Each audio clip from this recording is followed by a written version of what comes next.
uma revisão zona geral dos quatro autores aí. O que vocês me falam?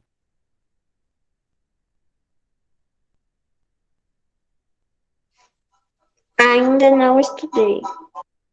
Ainda não estudou. Ela para você deve estar pesado, que você tem as outras disciplinas minhas também, é capaz que você ficou com algum nobre colega também de recuperação, então deve estar bastante corrido para você. Ah, eu tô de boa, senhor. O Nicolas, tá, Nicolas, está de boa. Esse está de boa sua. Ah, você está de boa sua, Nicolas? Você está de boa, que você está curtindo a quarentena e está sossegadinho? Ou que você já estudou alguma coisa e está tranquilo? Ô, Camila.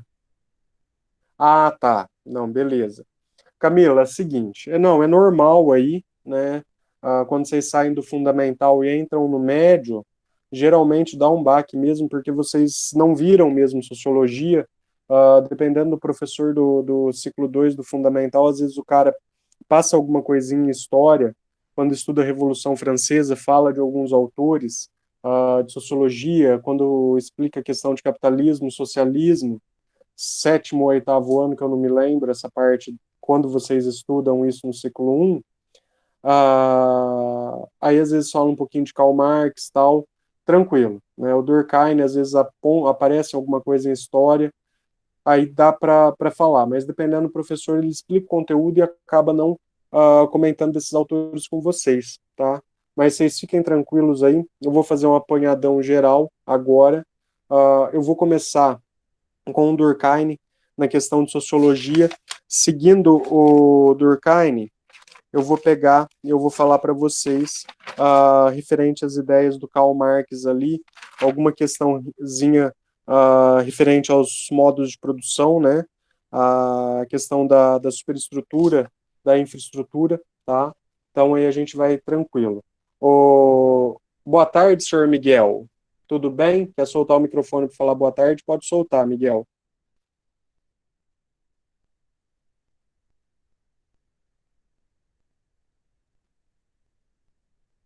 Ah, tá. Tranquilo, Miguel. Galerinha, ó, vou começar rapidinho aqui com vocês. Seguinte, falar um pouquinho do Emile Durkheim, tá? Coisa rápida, vou explicando aqui. O que que eu vou falar para vocês? Se vocês quiserem dar uma acompanhada na apostila, ou depois se vocês forem explicar, depois se vocês forem estudar na apostila, marquem dúvidas pontuais para mim, que vocês tenham, e me chame no privado que eu respondo para vocês. Eu não A recuperação de vocês ela ocorre semana que vem, né? Aproveitando que está todos vocês aqui, eu não sei se estavam todos presentes, o Miguel eu acho que não estava presente na minha última aula.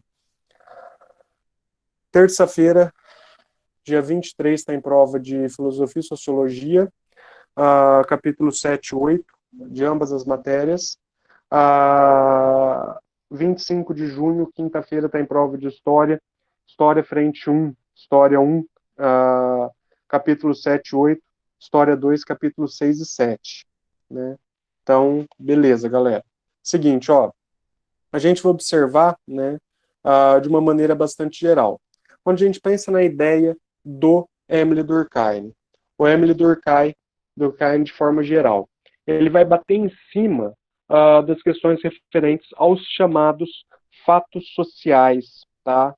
A gente observa muito toda a questão referente ao estudo de sociologia do Durkheim, a ideia referente aos fatos sociais. O que seria esse ponto que o Emile Durkheim chega e fala de questão de fato social? Os fatos sociais estão ligados geralmente às questões gerais que regem a sociedade, as questões gerais que estão dentro da sociedade, as atitudes que cada pessoa toma, a questão da relação que cada pessoa tem dentro da sociedade. Quando a gente pega o Durkheim, essa questão aí vai ser a ideia inicial que ele vai utilizar para estar fazendo todos os estudos referente à questão da sociologia a questão da interação dentro da sociedade naquele exato momento. Nós vamos observar também, né, a questão do objeto de estudo, que a gente vê a ideia da alteração da sociedade, né?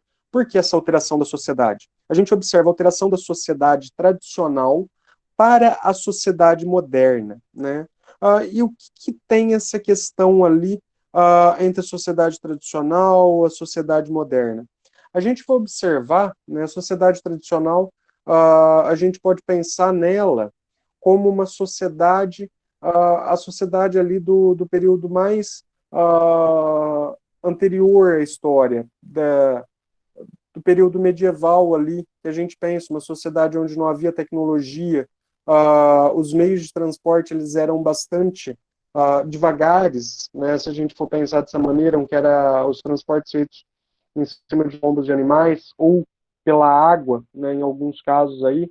Então a gente observa simplesmente que as sociedades modernas, ela vai vir por meio, a partir do século XVI, né, 15, 16 ali, que a gente vai observar grandes modificações dentro da sociedade.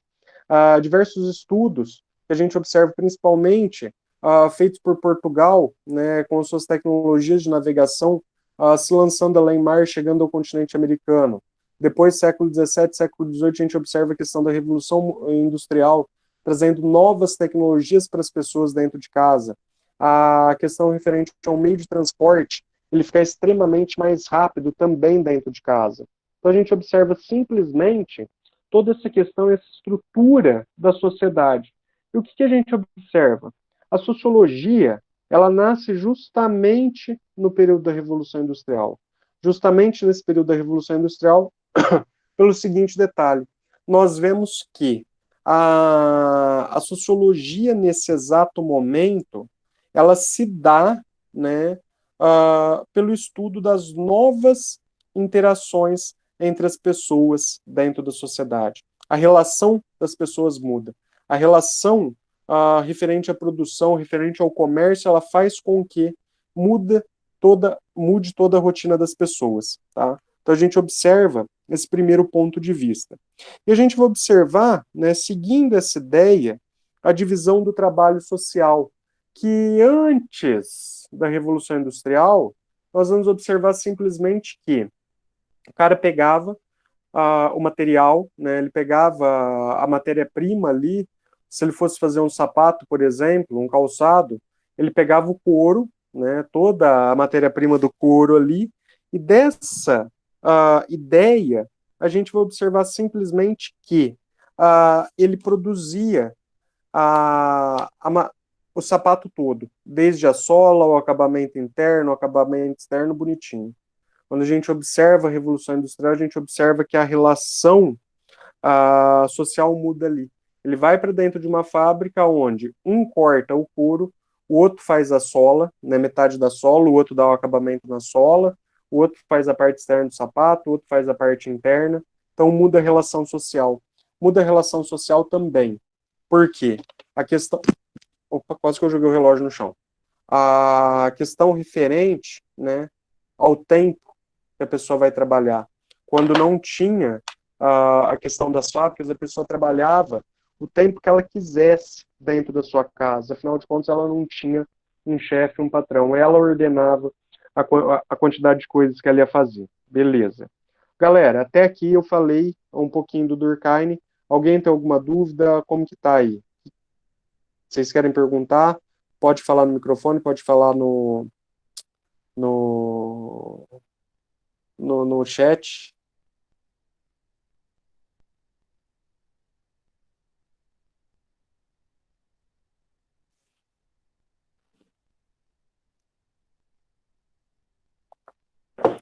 Não, beleza.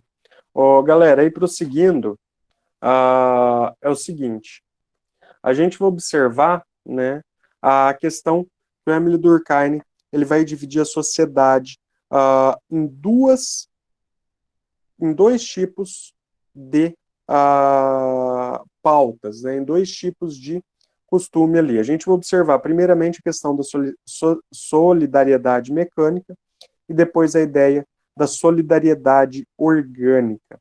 Quando a gente pega a questão referente à solidariedade mecânica, né, a gente observa que ela vai ser baseada na questão referente à consciência coletiva. A gente observa simplesmente que a questão referente à consciência coletiva vai estar relacionada ao seguinte detalhe. Nós observamos, né, a interação dentro de toda a sociedade. A questão referente ao que a consciência individual vai estar relacionando com as outras pessoas dentro da sociedade ao longo do tempo. O que a consciência vai estar relacionando ali com essas pessoas ao longo do tempo. A gente observa simplesmente que a solidariedade mecânica, ela vai estar relacionada ao seguinte: o que eu faço dentro da sociedade vai interferir de forma direta em outras questões, vai influenciar direto em outras questões, né? Então, o que eu faço influencia no resto do comportamento da sociedade. O que eu faço influencia. Então, toda essa estrutura dentro da sociedade, baseada nas atitudes do indivíduo, para se chegar a outros pontos de vista, para se chegar a outras questões ali dentro da sociedade, né? E a gente vai observar o seguinte: essa questão, ela vai trazer a ideia do comportamento, né? E a gente vai observar que a ideia do comportamento vai trazer a questão da coesão social, né? A coesão social vai estar relacionada diretamente à proximidade de diversos indivíduos, ou seja, a proximidade de diversas pessoas dentro da sociedade que automaticamente vão estar se correlacionando, né, por ideias parecidas. Não necessariamente essas pessoas elas devem ter amizade, entre outras coisas, mas as ideias parecidas delas trazem essa questão de uma integração e de uma harmonia dentro da sociedade, né? A gente observa a questão de 2, 3 consciências trabalhando muito melhor do que apenas uma para um desenvolver daquela questão na sociedade naquele exato momento. E quando a gente pega a questão da solidariedade orgânica, nós vamos observar o seguinte: a solidariedade orgânica, ela vai estar relacionada diretamente à questão referente às transformações, às questões que ocorrem dentro da sociedade, as mudanças que ocorrem dentro da sociedade ao longo do tempo. Nós vemos o seguinte detalhe, né? A questão referente às diferenças, a questão referente a toda a estruturação. E o que acontece? Quando a gente observa, né, a solidariedade orgânica, ela vai ter 3 itens primordiais. Dentro desses 3 itens primordiais, nós vamos verificar o seguinte: a questão referente, primeiramente, ao volume, né, a quantidade de pessoas que estão dentro daquele local. Nós vamos observar também a densidade material. A questão da densidade material, ela vai estar relacionada diretamente à ideia do aumento do número de pessoas em uma localização específica da sociedade. E a densidade moral. A densidade moral, ela vai estar relacionada diretamente ao seguinte: ao aumento da interação e da troca de informações entre diversas pessoas em uma sociedade. A gente observa simplesmente esses 3 itens, eles complementam a ideia da solidariedade orgânica. E a gente vai observar que esses 3 itens, simplesmente, eles fazem a questão, a ideia relacionada diretamente aos pontos referente à sociedade moderna, ao que acontece dentro da sociedade moderna ao longo do tempo. Tá? Então a gente vê toda essa questão dentro da sociedade, esse desenvolvimento dentro da sociedade ao longo do tempo. Beleza? Então aqui a questão do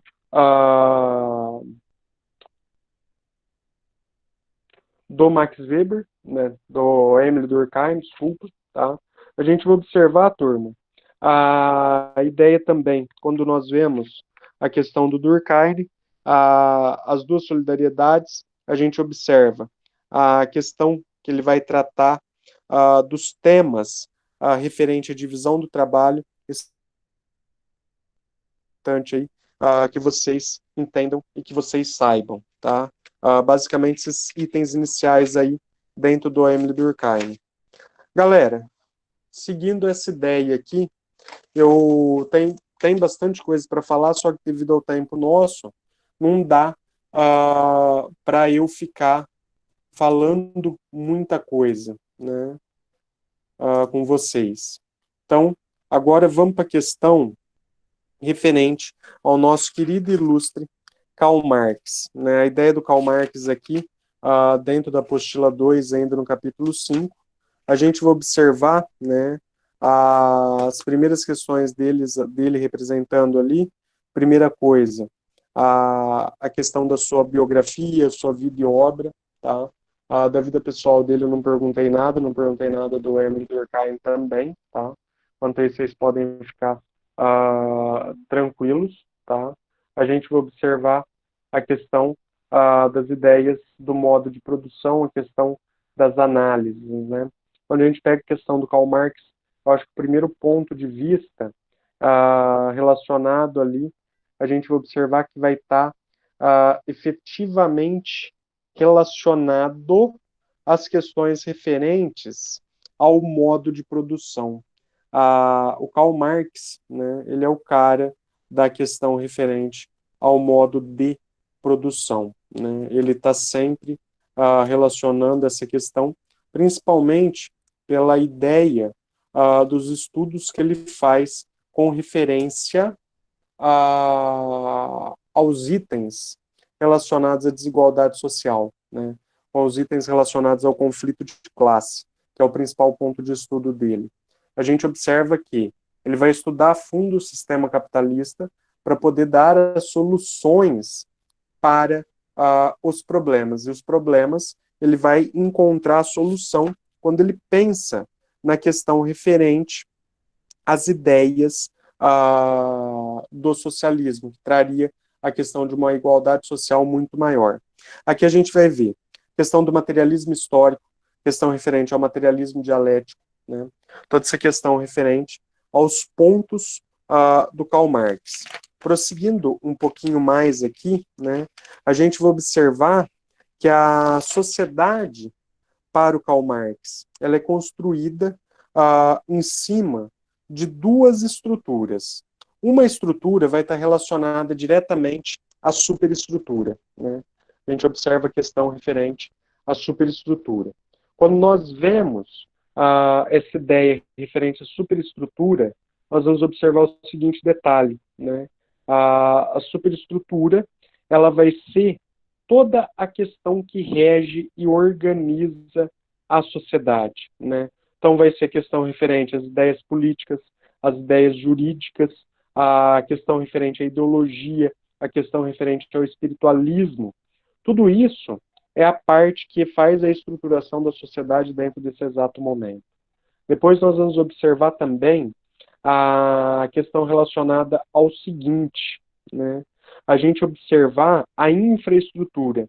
A infraestrutura para o Karl Marx vai estar relacionada diretamente à questão referente às condições econômicas dentro de uma determinada sociedade. As questões referentes às condições econômicas. E quando a gente observa essa ideia da condição econômica para o Karl Marx, nós vamos verificar o seguinte detalhe.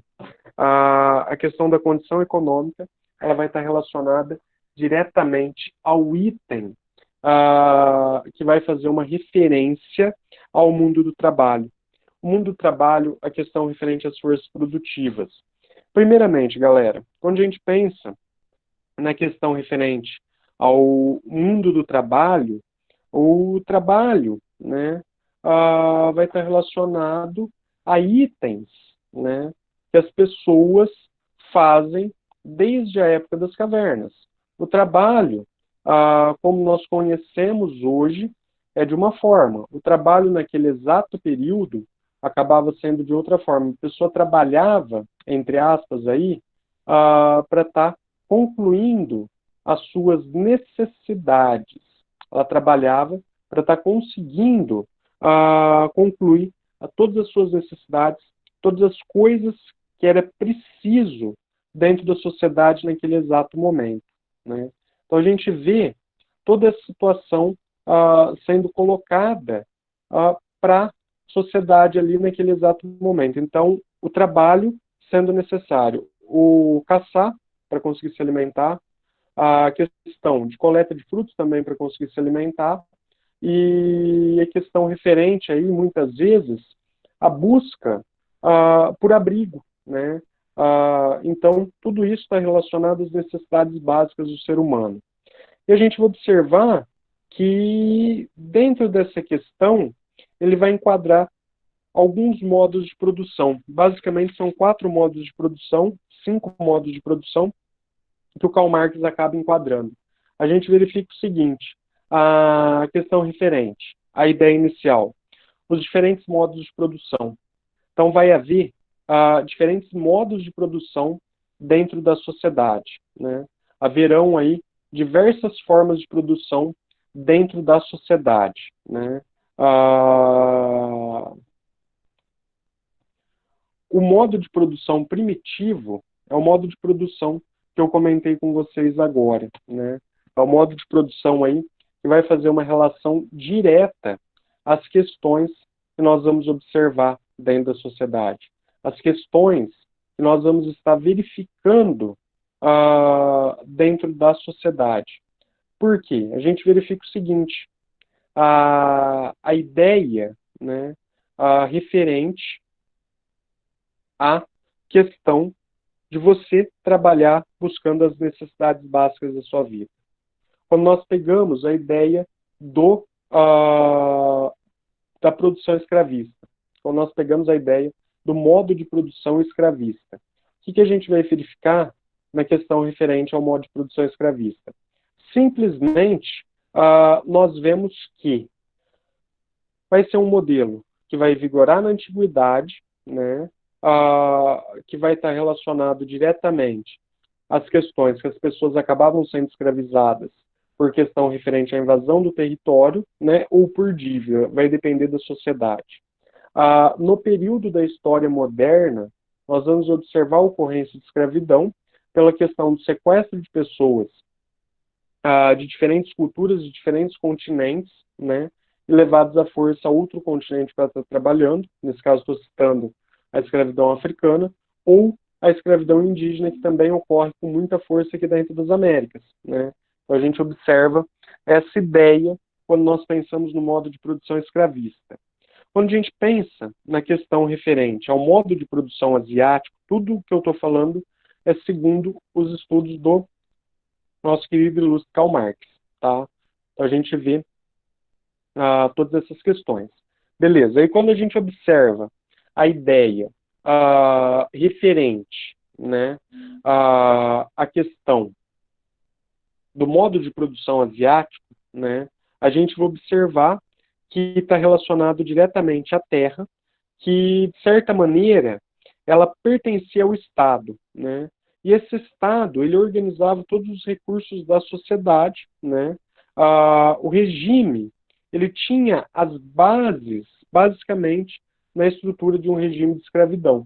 Porém, nós vamos observar o seguinte, os senhores, né, eram os próprios governantes, tá? E a gente vai observar que dentro dessa questão, o Karl Marx ele não vai estudar muito a fundo, simplesmente porque ele observa que dentro dessa ideia já há a questão referente, né,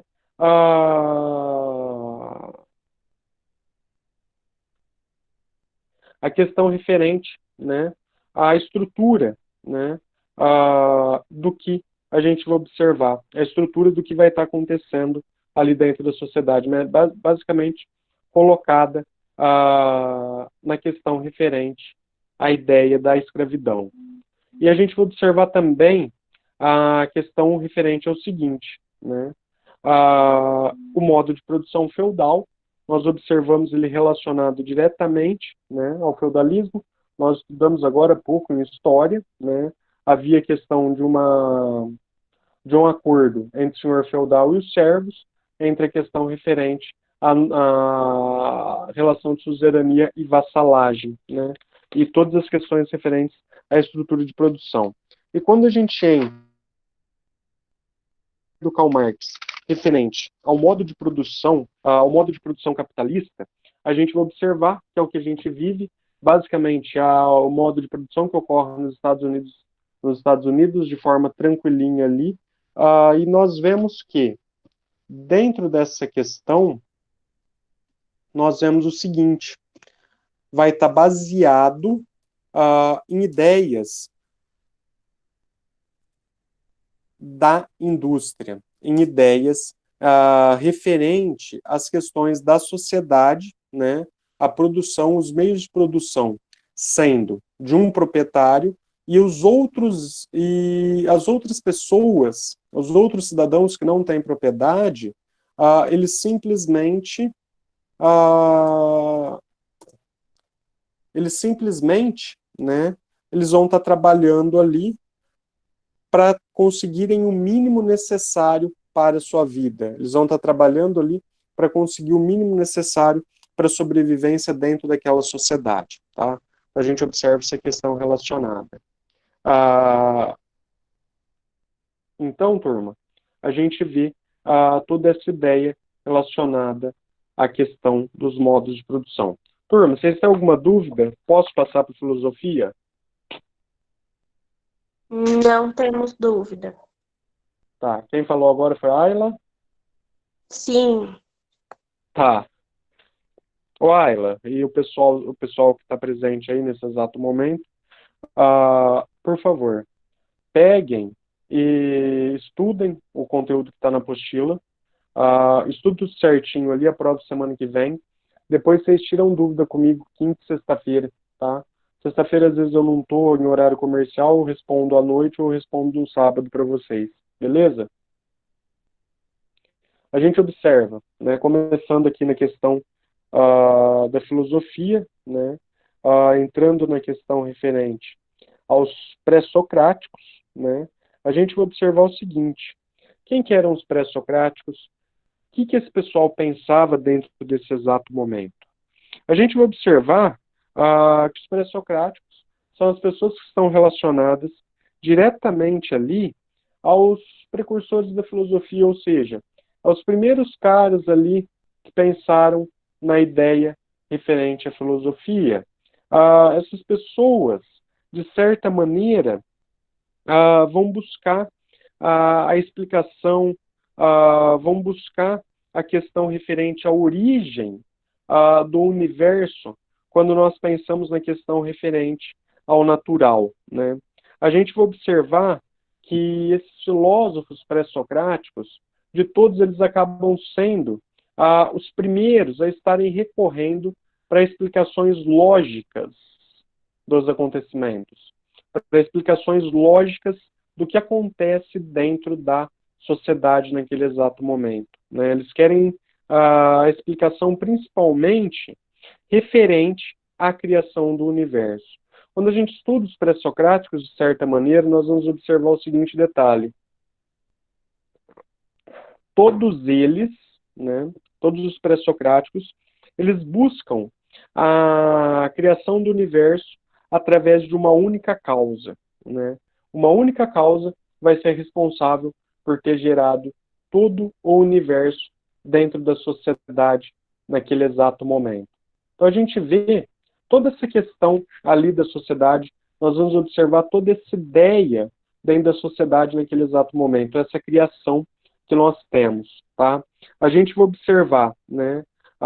Vão ser os primeiros a estarem fazendo as experiências lógicas dentro da sociedade, são os primeiros a estarem fazendo toda a busca por estar explicando o universo. Eles também acabam sendo chamados de naturalistas.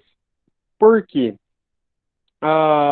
Eles são os primeiros que vão buscar explicação nas causas da natureza, vão buscar explicações através de experimentos, né? A gente observa a questão da filosofia, ela vai se distanciar muito quando nós pensamos nas questões referentes às ideias que acontecem dentro da sociedade, as ideias que acontecem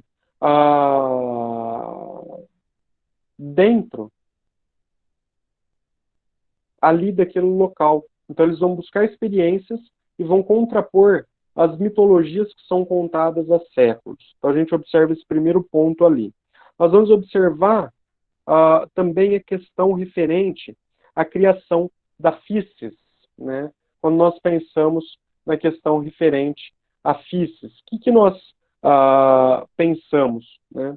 A gente vai observar, né, que a física está relacionada diretamente, né, à ideia do que é eterno, do que é perene, do que nunca acaba, né? A ideia referente aonde tudo nasce, aonde tudo volta.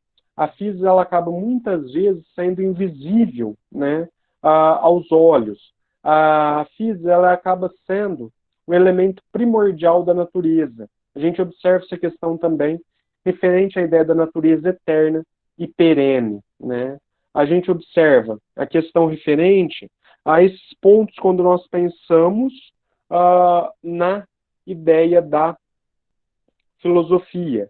E quando nós pensamos, esses filósofos, eles estavam em busca da arché, aí tanto faz, né, a questão da pronúncia. A gente observa que dentro dessa ideia, simplesmente, nós devemos ver e pensar no seguinte detalhe. Nós devemos ver e pensar no seguinte detalhe. A arché vai estar relacionado ao princípio de todas as coisas. Quando nós pensamos nos filósofos sofistas, nos filósofos pré-socráticos, nós vamos ter alguns principais. O Tales de Mileto, por exemplo, né? O Tales de Mileto ali, ele é um dos caras extremamente conhecidos quando nós pensamos na questão referente à ideia da matemática, por exemplo. A gente vai observar a questão referente a uma viagem que ele faz no Egito, ele faz estudos, ele faz uma teoria a respeito das cheias que ocorrem com o rio Nilo ali. O Pitágoras ele vai ser o cara que vai desenvolver o famoso teorema de Pitágoras, né? E ele vai elaborar esse teorema através da observação das pirâmides, né? A gente observa que o Tales ele era um dos caras monoístas, ou seja, os monoístas são os caras que buscam a explicação por um único acontecimento, é uma única causa que faz a geração de todas as questões referentes à natureza, né? Então a gente observa que ele é um dos caras. E o princípio do Tales, a arché do Tales, que dá origem a tudo para ele, vai estar relacionado diretamente à água. A água vai estar relacionado ao principal elemento quando nós pensamos na questão referente ao Tales de Mileto. Se nós observarmos, né, a questão do Heráclito de Efésio, né, nós observamos simplesmente, né, que ele, né, o princípio de tudo para o Heráclito vai ser a questão do fogo, né? O fogo, simplesmente, ele representava o caráter impermanente das coisas, né, e o fluxo incessante que acontecia ao mundo, o fluxo incessante que acontecia dentro do mundo, justamente por essa questão referente às ideias, a questão das transformações que o fogo causava dentro da natureza, dentro da sociedade, né? E a gente vai observar que o Heráclito ele vai ilustrar a seguinte afirmação: ninguém entra duas vezes no mesmo rio. Por que ninguém entra duas vezes no mesmo rio, segundo Heráclito? Simplesmente pelo seguinte: quando nós vemos a ideia do rio, nós vamos observar que há a questão da corrente das águas, né? Cada vez que você entrar no rio, são águas diferentes que vão estar banhando você. Toda essa questão, ele faz a estruturação das suas ideias referentes à natureza. Quando nós pensamos na questão referente ao Pitágoras de Samos, né, a gente vai observar que ele também vai ser um matemático, né, ele vai desenvolver diversas teorias matemáticas e o seu famoso teorema, né. A gente vai observar que, seguindo as questões pré-socráticas, né, ele vai fazer todas as investigações referente ao item inicial que faz surgir o universo, né? A gente vai observar simplesmente a questão, quando nós pensamos na ideia do Heráclito, Pitágoras, né? A gente observa que ele vai estar relacionando a causa principal, a arché, para o Heráclito, vai estar relacionada diretamente ao número. É o número o causador de toda a formação do universo, né? A gente observa que ele vai ter grandes influências quando nós pensamos na questão referente à educação e à política, e ele vai criar a escola pitagórica, né, que vai constituir uma grande tradição na antiguidade. Quando nós pensamos na questão referente ao Parmênides de Eleia, né, ele vai ser um dos caras que vai contrapor as questões que os estudos do Heráclito, né, a gente observa toda a questão referente ao seguinte: para o Parmênides, ele vai ver a ausência de movimento no ser, né? O ser é o não ser, e o ser não é, né? Então a gente observa que para ele nem tudo que aparece pode ser do jeito que está aparecendo. Para ele nem tudo que é visível dentro daquele exato momento é o que está aparentando ser, né? Então a gente observa todas essas questões. Para ele, nós vamos observar que a realidade, ela é uma única realidade, né? E essa realidade, ela acaba sendo imutável. Ok, Ayla. E essa realidade, ela acaba sendo imutável. A gente vai observar toda essa questão e nós vemos que para o Parmênides, o princípio de toda a estrutura vai estar relacionado diretamente na questão referente às bases lógicas. Mais uma vez, trazendo a questão da matemática. E a gente observa que para o Parmênides, nem tudo que aparenta ser é o que aparenta ser. Muitas coisas acabam sendo enganadoras, né? Então a gente observa toda essa questão ali dentro da sociedade naquele exato momento. Galera, respondam para mim, vocês lembram quem são os sofistas?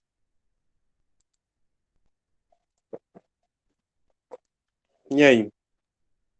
Da felicidade. Quase, Ayla. Os sofistas, galera, são a questão referente aos sábios ou oradores, né? A gente observa simplesmente, né? Nós vamos observar, né? Toda a questão referente à ideia dos sofistas estarem relacionados aos sábios e oradores. Por quê? A gente vai observar que os filósofos, os pré-socráticos ou qualquer outro filósofo dentro dessa sociedade, nós observamos que eles ensinavam. E eles ensinavam sem cobrar nada a ninguém. Porém, a gente observa que as escolas desse exato período não eram da estrutura que vocês conhecem hoje. Eles ensinavam em praça pública, entre diversas outras coisas, a quem quisesse aprender, né? Então a gente vai observar toda a questão referente à estruturação, à ideia dentro daquela sociedade naquele exato momento. Nós vemos o seguinte: a questão dos sofistas, que vão contrapor os filósofos pré-socráticos, os socráticos também, está relacionado diretamente na venda dos ensinamentos, na venda do saber. Sofistas simplesmente, eles vendem todas as teorias e os conhecimentos que eles têm naquele exato momento. Eles fazem a venda desse produto, como se fosse qualquer outro produto. E isso vai deixá-los com má fama perante a sociedade, simplesmente porque eles vendiam o ensinamento da arte da retórica. A retórica era um dos itens primordiais quando nós pensamos na questão referente à ideia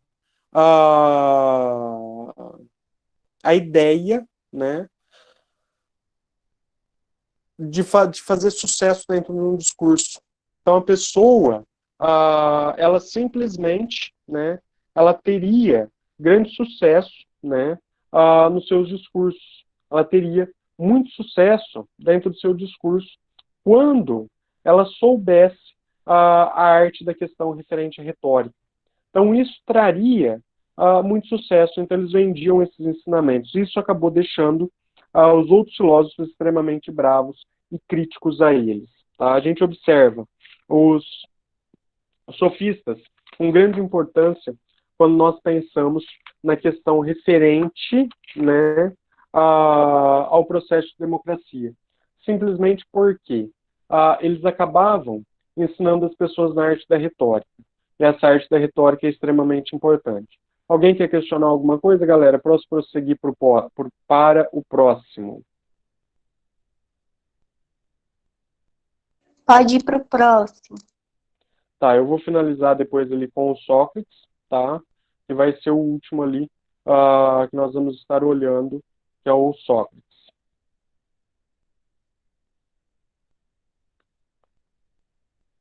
Deixa eu abrir aqui no computador.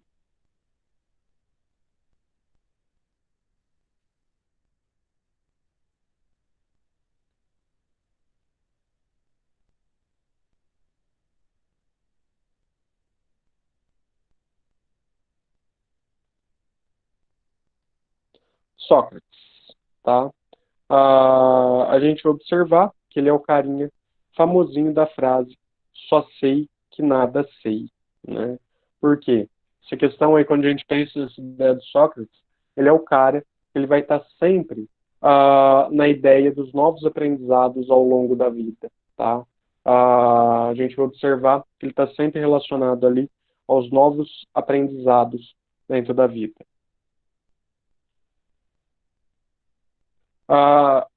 Ele vai estar relacionado, né, ele vai ser um divisor de águas dentro da filosofia. Nós vamos observar os pré-socráticos, os sofistas e o Sócrates. A gente vai observar, né, que ele era filho de escultor, a mãe dele era parteira, ele vai estudar geometria, astronomia e cosmologia, né, ele vai manter contato com alguns sofistas, ele vai ser soldado na Guerra do Peloponeso, ele vai ser dentro das questões políticas, ele vai ser um dos respeitadores das leis das cidades, né? E ele vai adotar, né, como missão a questão referente a conhece-te a ti mesmo, né? E ele não vai ser o cara que vai escrever nada. O que a gente conhece do Sócrates foi escrito pelos seus predecessores, né? Ou seja, Platão e Aristóteles. Nós vamos observar, né, que o método socrático vai estar relacionado diretamente à ideia da ironia, que vai estar relacionada a você estar confundindo com quem você está discutindo, né? A gente vai observar que com esse caminho da ironia, ele conseguiria trazer uma reflexão maior do que o interlocutor, né, do que a pessoa que estava conversando com ele. Ele conseguia chegar a uma conclusão muito maior. A gente vai observar a questão referente à maiêutica, né? A maiêutica aí, ela vai auxiliar o interlocutor, né, na construção do seu entendimento referente ao mundo. A gente vai observar que ela vai estar relacionada à busca do conhecimento verdadeiro, à interpretação correta sobre as ações que acontecem dentro da sociedade. Dessa maneira, nós verificamos simplesmente a questão. O objetivo da maiêutica é estar estruturando um método de estudo, né? E dentro desse método, você está encontrando as definições universais e necessárias, ou seja, a essência da formação das coisas dentro do universo. Nós vamos observar, né, que o Sócrates ele vai nascer em Atenas em 469 a.C., ele vai morrer em 399 a.C.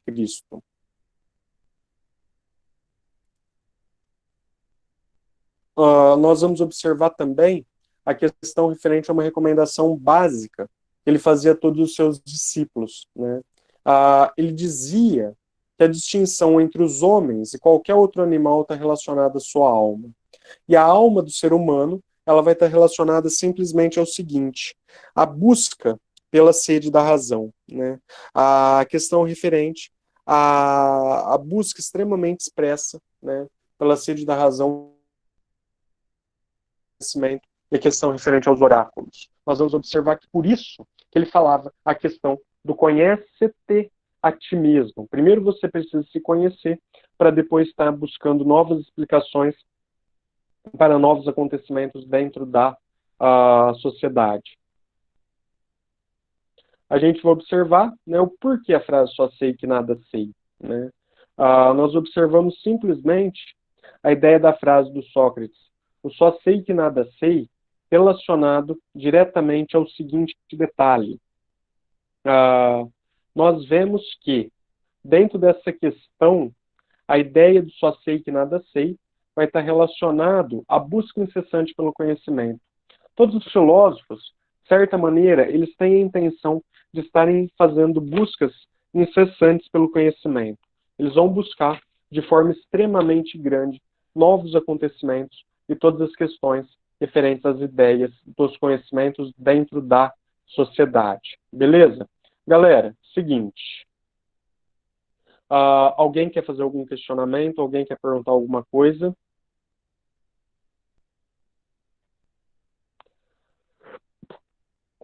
O que eu quero deixar combinado com vocês?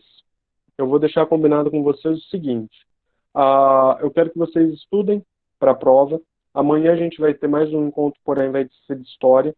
Eu vou passar rapidinho nos assuntos de história também, porque são vários temas, né? Então vou fazer rapidinho a questão do apanhadão de história com vocês. E o combinado com vocês, eu quero o seguinte: vocês estudem em casa para essa prova de recuperação, e qualquer dúvida que vocês tiverem, vocês me chamem no particular, eu vou ajudando vocês, eu vou ajudando vocês a acharem uma resposta. Beleza, galera? Para que vocês consigam chegar na prova, fazerem a prova e obterem sucesso. Alguém tem alguma dúvida? Posso encerrar a transmissão? Ok, pode encerrar. Beleza. Cadê o resto do povo, gente? Só a Ayla estava assistindo eu aqui? Eu acho que é só você, Ayla, que ficou até o fim. Tô sozinho, assim. Tá. Ó, Ayla, você tinha combinado? Principalmente você que perdeu algumas aulas, então dá uma estudadinha legal ali, vai fazendo os resuminhos, faz mapa mental do que você estudar e vai me chamando que eu vou te ajudando, beleza? Ok, obrigada. Tchau, Fur. Tchau. Tchau, galera.